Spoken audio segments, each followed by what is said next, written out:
ঈমান তার সুরক্ষিত হলো শয়তান থেকে, যে এলো তরিকায় বাগদাদওয়ালা মুর্শিদ। আলহামদুলিল্লাহ রব্বিল আলামিন ওয়াসসালাতু ওয়াসসালামু আলা সাইয়্যিদিল মুরসালিন আম্মা বা'দু ফাআউযু বিল্লাহি মিনাশ শাইতানির রাজীম বিসমিল্লাহির রহমানির রহিম আসসালাতু ওয়াসসালামু আলাইকা ইয়া রাসূলুল্লাহ ওয়া আলা আলিকা ওয়া আসহাবিকা ইয়া হাবিবাল্লাহ আসসালাতু ওয়াসসালামু আলাইকা ইয়া নাবিয়াল্লাহ ওয়া আলা আলিকা ওয়া আসহাবিকা ইয়া নূরাল্লাহ। অনুষ্ঠান তরিকতের পথ নিয়ে আরও একবার উপস্থিত হয়েছি।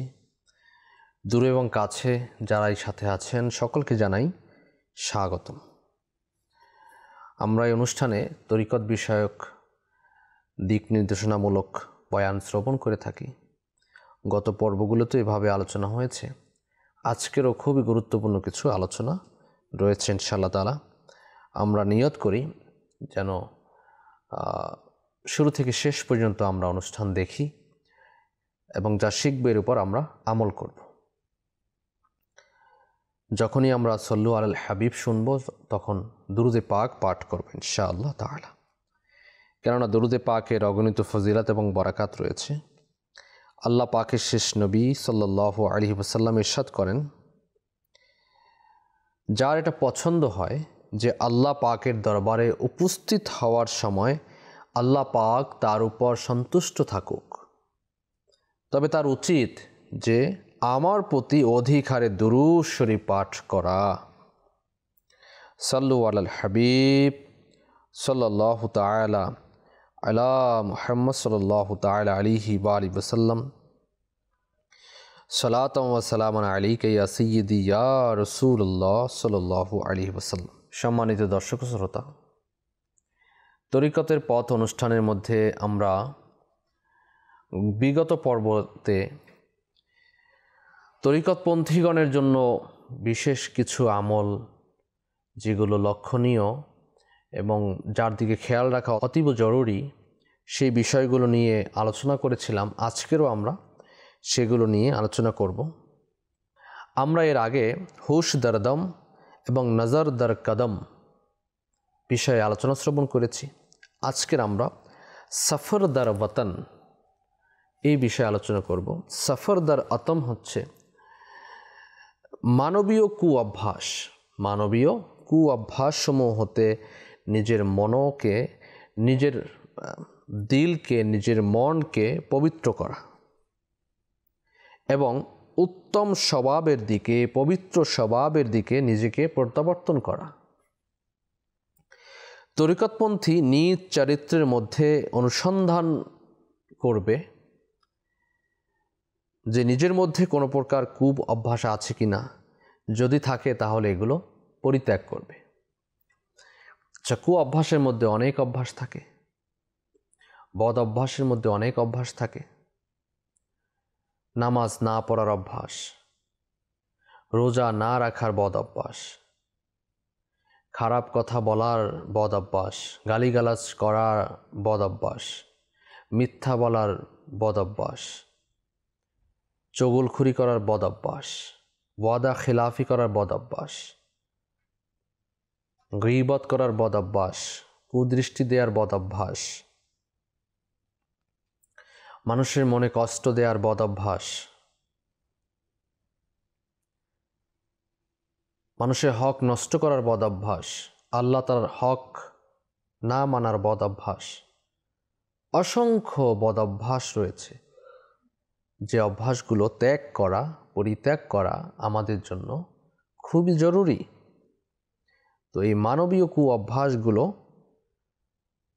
থেকে আমাদের মনকে, দিলকে পবিত্র করতে হবে। এটা আমাদের জন্য খুবই জরুরি একটি বিষয়। দেখা যায় আপনার মানবীয় অভ্যাসের মধ্যে একটি অভ্যাস হচ্ছে গোপনে গুনাহ করা। মানুষের সামনে আমরা খুবই ভালো বিচরণ করি, কিন্তু গোপনে ঘরের দরজা বন্ধ করে কেউ যেন না দেখে সেভাবে আমরা গুনাহ করি। এটাও একটা অভ্যাস, বদ অভ্যাস।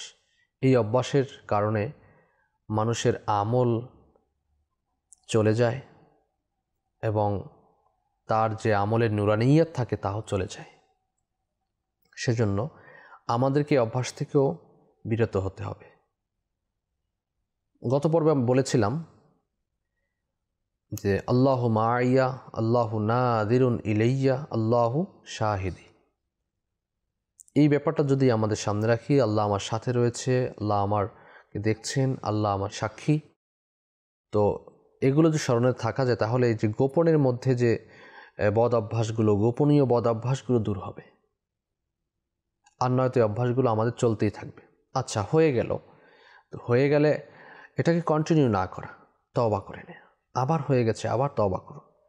বারবার হয়ে গেলে বারবার তওবা করুন। একমাত্র মহান রব তাআলাই হচ্ছে যে তার দরবারে যখন মাপ চাওয়া হয়, বারবার মাপ চাইলেও আল্লাহ তাআলা নারাজ হন না, আরও খুশি হন। বারবার তওবাকারীকে আল্লাহ তাআলা পছন্দ করেন।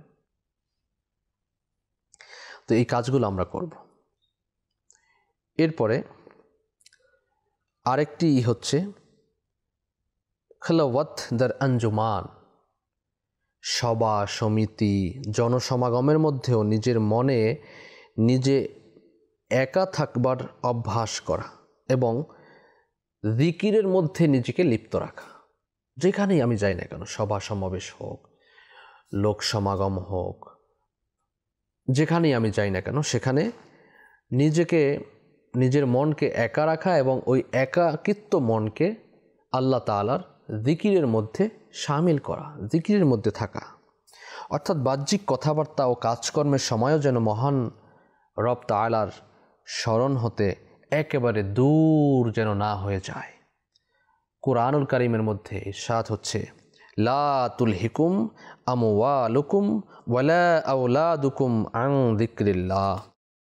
অনুবাদ: পৃথিবীর ধন সম্পদ, সন্তান সন্ততি যেন তোমাদেরকে আল্লাহ তাআলার স্মরণ হতে বিরত না রাখে।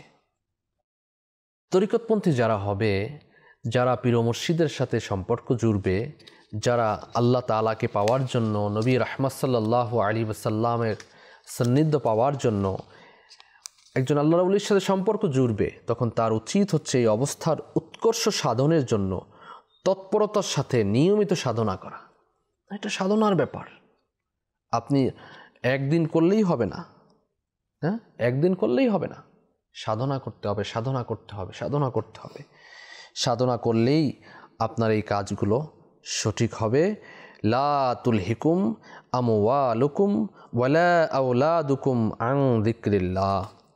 এই আয়াতে কারিমার প্রতি আমাদের যথেষ্ট জ্ঞান রেখে, দৃষ্টি রেখে আমাদের কাজ করতে হবে। তাহলেই আমরা ইনশাআল্লাহ তাআলা তরিকতের মধ্যে পদোন্নতি লাভ করতে পারবো ইনশাআল্লাহ তাআলা। কেননা সন্তান সন্ততির জন্য, স্ত্রী পুত্রের জন্য, আওলাদ ফারজানদের জন্য আমরা যতটুকু সময় ব্যয় করি, আপনি চিন্তা করে দেখুন, একজন মানুষ তার আওলাদ ফারজানদের জন্য কত ঘন্টা কাজ করে। সেই কাজগুলোর মধ্যে আল্লাহ তাআলা স্মরণ কতটুকু করে। কিন্তু সে ইচ্ছে করলে এই কাজগুলোর মধ্যেও কিন্তু আল্লাহ তাআলা স্মরণ করতে পারে। কেননা আল্লাহ তাআলাই তো তার আওলাদ ফারজান যারা রয়েছে তাদের ভরণ পোষণের দায়িত্ব ভার তার উপর ন্যস্ত করেছেন, পিতার উপর ন্যস্ত করেছেন, বড় ভাইয়ের উপর ন্যস্ত করেছেন, ইত্যাদি ইত্যাদি। তো সেজন্য এটাও তো আল্লাহ তাআলার হুকুম, তিনি তা পালন করছেন।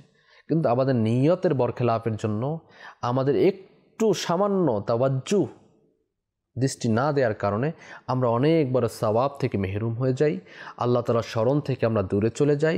সব সময় কেবল আর্নিং আর্নিং আর্নিং, কিভাবে আসবে, কিভাবে আসবে, কিভাবে আমার সন্তান আওলাদ ফারজানগণ ভালো থাকবে, তাদের জন্য আমি জায়গা কিনবো, জমি ঘর বানাবো, তো ফ্ল্যাট কিনবো, এই ব্যবসা করব, আমার দুই সন্তানের জন্য 2টি ফ্ল্যাট কিনতে হবে, 2টি বাড়ি বানাতে হবে, ইত্যাদি ইত্যাদি।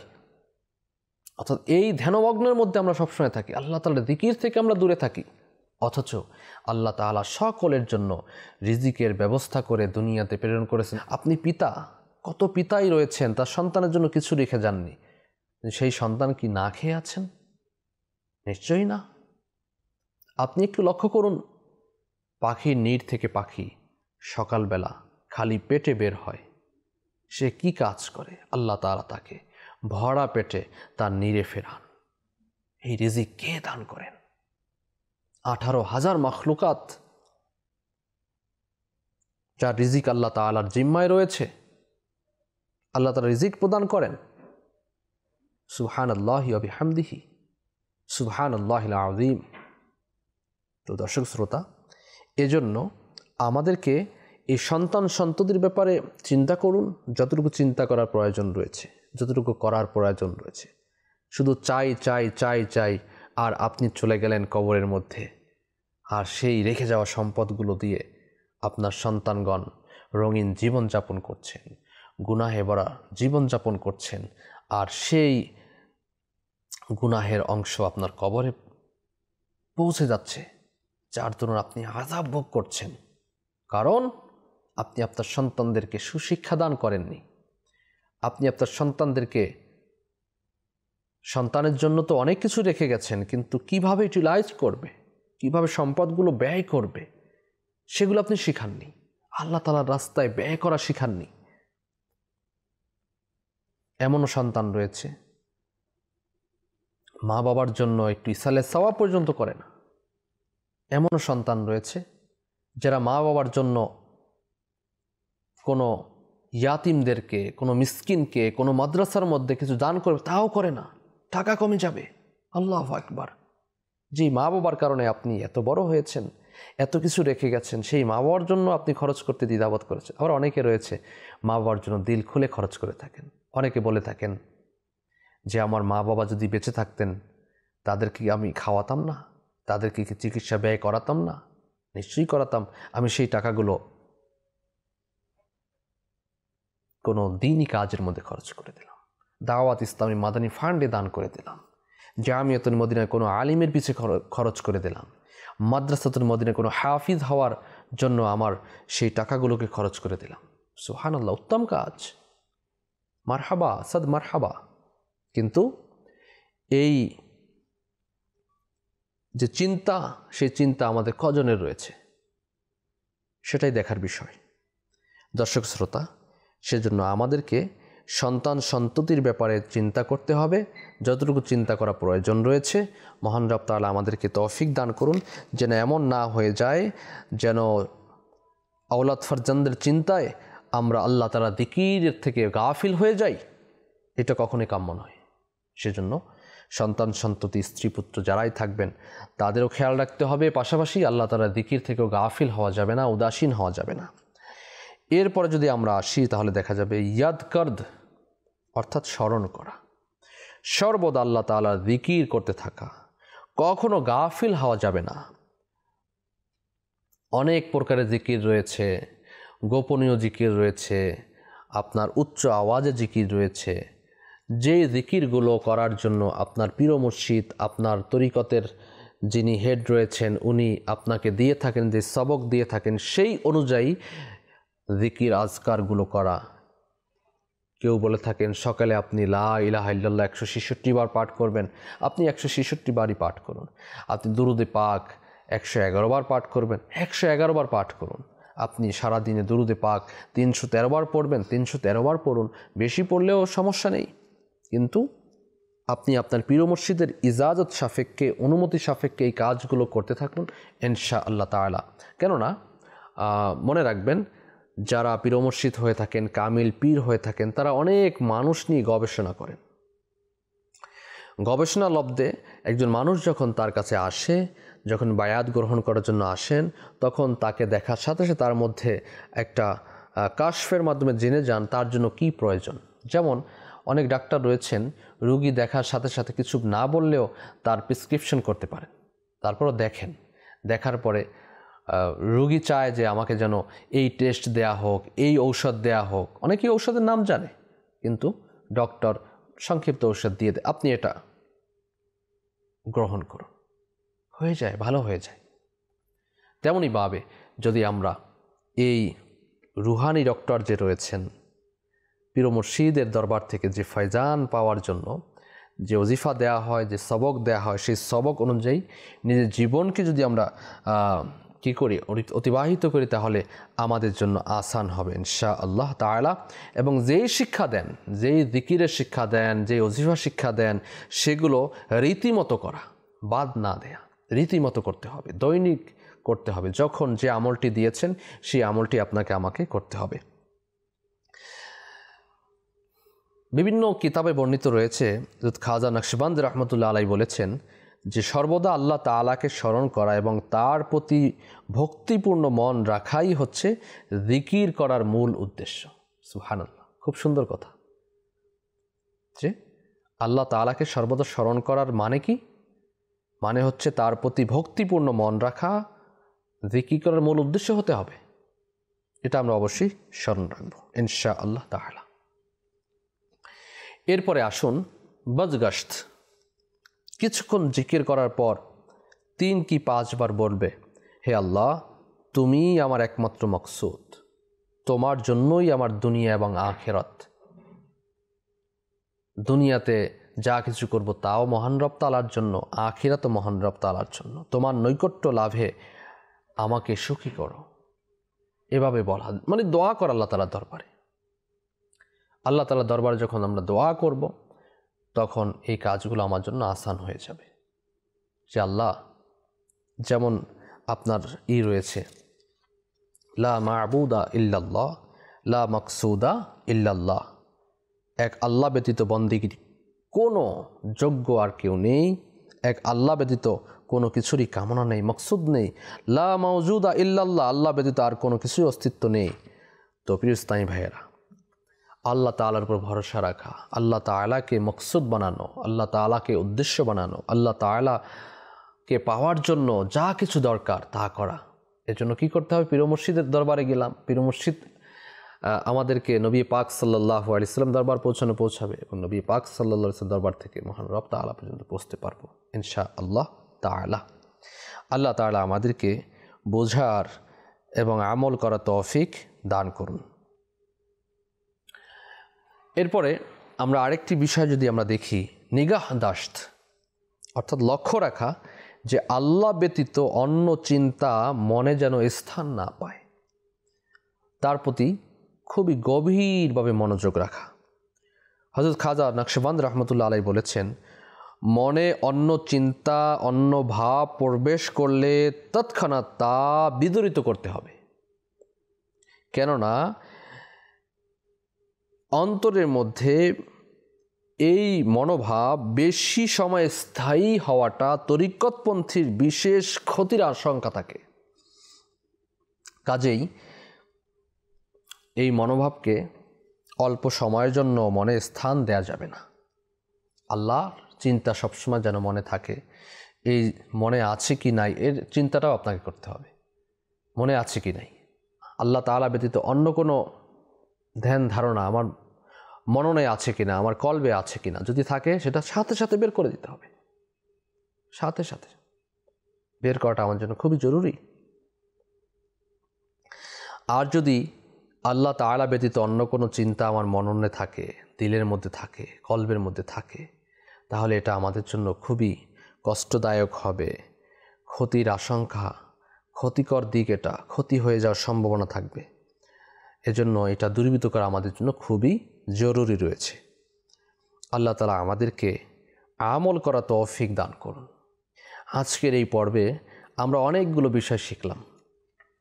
এর মধ্যে সফর দার ওয়াতন, অর্থাৎ মানবীয় অভ্যাস সমূহ হতে নিজের মনকে পবিত্র রাখা, খেলাওয়াদ্দার আঞ্জুমান, অর্থাৎ সভা সমিতি জনসমাগমের মধ্যেও আল্লাহ তাআলার জিকির নিজের দিলের মধ্যে রাখা, এবং ইয়াদ কার্দ, অর্থাৎ সর্বদা আল্লাহ তাআলার জিকির করতে থাকা। পীর মুর্শিদ যেই জিকিরগুলো যেভাবে করতে বলেন সেভাবেই করা, এবং বজগশত, কিছুক্ষণ জিকির করার পর আল্লাহ তাআলার নিকট দোয়া করা যে আল্লাহ, তুমি আমার একমাত্র মকসুদ, তোমার জন্যই এই দুনিয়াতে এসেছি, তোমার জন্যই আমি আখিরাতে যেতে চাই, আখিরাত যেন সুন্দর হয় সেজন্য তোমাকে আমি রাজি এবং খুশি করতে চাই। নিগাহ দাশত অর্থাৎ লক্ষ্য রাখা, যেন আমার কোনো চিন্তা, আমার কোনো ভাবনা যেগুলো আমি করছি সেগুলো যেন আল্লাহ ব্যতীত অন্য কোনো চিন্তা আমার কলবের মধ্যে, দিলের মধ্যে, মনের মধ্যে স্থান না পায়। সেই ব্যবস্থাটা, সেই চিন্তাটাও আমার মধ্যে থাকতে হবে, যেন আমি অন্য কিছু না করতে পারি, অন্য কিছু না হয় আমার থেকে। আশা করি অনেক কিছু আমরা বুঝতে পেরেছি, অনেক কিছু শিখতে পেরেছি। আল্লাহ তাআলা আমাদেরকে যা শ্রবণ করেছি এর উপর আমল করার তৌফিক দান করুন। আজ এ পর্যন্তই। আগামী অনুষ্ঠানে আমরা অন্য কোনো বিষয় নিয়ে আলোচনা করব। ততক্ষণ সাথেই থাকুন আর দেখতে থাকুন মাদানী চ্যানেল বাংলা। সাল্লু আলাল হাবিব সাল্লাল্লাহু তাআলা আলা মুহাম্মদ সাল্লাল্লাহু আলাইহি ওয়াসাল্লাম। ঈমান তার সুরক্ষিত হলো শয়তান থেকে, যে এলো তরিকায় বাগদাদ ওয়ালা মুর্শিদ।